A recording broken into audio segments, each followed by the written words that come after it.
भक्तों जय माता दी। महाकाली धाम से हम पुजारी वीरेंद्र भैया जी स्वागत करते हैं अपने महाकाली धाम में। भक्तों कैसे हैं आप लोग सब, और कामना यही करते हैं आप जहां भी रहें खुशहाल रहें, स्वस्थ रहें और भगवान शिव की कृपा आप लोगों के ऊपर बनी रहे। भक्तों साधना करने के लिए, चेकिंग करवाने के लिए और अभिमंत्रित रुद्राक्ष की माला प्राप्त करने के लिए आप हमारे व्हाट्सएप नंबर पर मैसेज करें, आपको रिप्लाई जरूर दिया जाएगा। भक्तों आज का विषय हमारा कि भगवान को भोग लगाने की यह विधि जो हम बताने वाले हैं, आज तक आपको किसी ने नहीं बताया होगा। भगवान को विधि भोग कैसे लगाएं। बहुत लोग भोग लगाते हैं, भोग लगाना भी लोगों से नहीं आता। पूजा पाठ तो लोग कर रहे हैं, लेकिन जो है पूजा पाठ में उनसे पूजा पाठ भी करते नहीं बन रहे। किसी व्यक्ति को अगर खाना खिलाना, भोग का मतलब होता है खाना, खाना खिलाना, तो कैसे खाना उसको दिया जाए तो उस तक पहुंच जाए हमारा खाना। भाई अगर आपके घर में कोई मेहमान आया हो, उस व्यक्ति को आपको खाना खिलाना है, तो आप जब उसके सामने थाली ले जाएंगे, उसको खिलाएंगे, तब ना खाएगा। अगर आप चिल्लाते रहेंगे भगवान खाना खा लो, ग्रहण कर लो, तो दूर से थोड़ी ना ग्रहण करेगा। उसकी विधि है। इसलिए भगवान को भोग लगाने की विधि आपको बता रहे हैं। जो लोग पूजा पाठ करते हैं, जो लोग साधना करते हैं, जो लोग भोग पूजा प्रसाद देते हैं, ज़रूर ध्यान से सुनें। बहुत लोगों के घर में कुल देवी कुल देवता बैठते हैं, पितृ बैठते हैं, उनको लोग भोग देते हैं, भोग उन तक नहीं पहुंच पाता है, इसलिए वह कृपा नहीं करते, रुष्ट हो जाते हैं। बहुत लोग हमसे पूछते हैं, महाराज जी हमारे घर के कुल देवी देवता देख लीजिए, चेक कर लीजिए कैसे हैं। जब आपको भोग लगाने की विधि मालूम नहीं है, भोग उनको चाहिए ही चाहिए, तो आपसे कैसे प्रसन्न रहेंगे, बिल्कुल नाराज रहेंगे। तो आज हम आपको भोग लगाने की ऐसी विधि बता रहे हैं कि यह विधि से अगर आप भोग देंगे तो आपके देवता तक जरूर पहुँचेगी, इष्ट तक आपकी जरूर पहुँचेगी।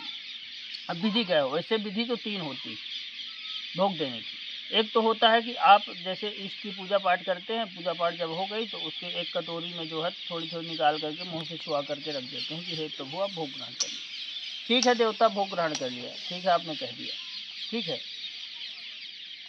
इस विधि से कभी कभी इष्ट तक आपका भोग नहीं पहुंच पाता है।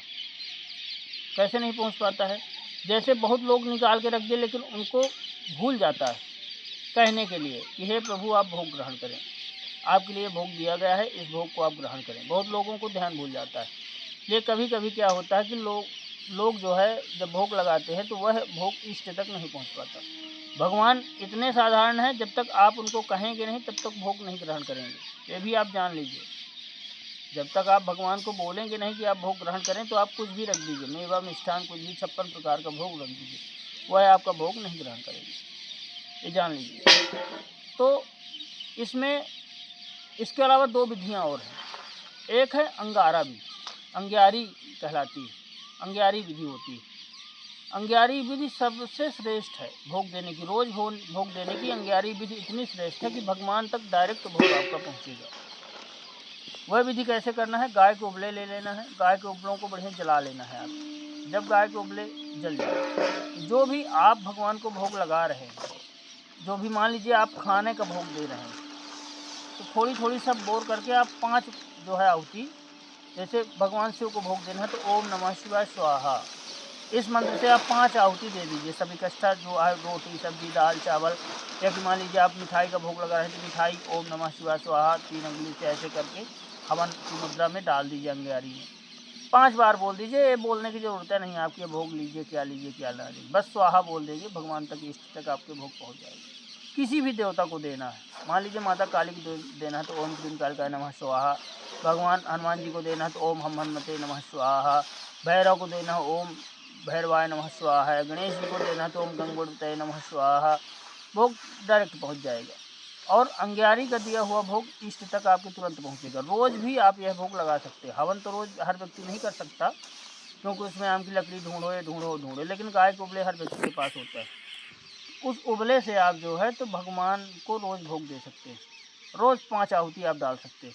मिश्री देना है तो मिश्री आप 2 3 5 मिश्री 6 मिश्री एक बार में लीजिए। ओम नमः शिवाय स्वाहा, ओम क्लीम कालिकाय नमः स्वाहा, ओम हम हनुमते नमः स्वाहा।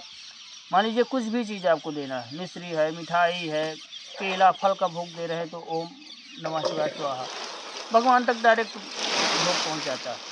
और अंग्यारी का भोग भगवान सबसे प्रथम स्वीकार करते हैं। पहले हवन कम था, हर व्यक्ति जब खाना खाता था तो अपने कुल देवी देवताओं को, पितृ देवताओं को और जो है तो भगवान को भोग अंग्यारी से ही दे देते थे। खाना खाते समय वह भोग ज़रूर देता था। आपने देखा होगा अपने दादा बब्बा लोगों को, दादी लोगों को, जब खाना खाने बैठती तो आग ज़रूर जला के देती, उसमें जो भी खाती उसके खाने से पहले जो है उस भोग को निकाल के उसमें डालती रहें, तो यही याद देती है। अगर आपसे मंत्र भी नहीं आता तो जिस भी इष्ट को आप दे रहे हैं, मान लीजिए आपकी कुल देवी देवता, तो ओम कुल देवताय नमः स्वाहा, कुल देव्याय नमः स्वाहा।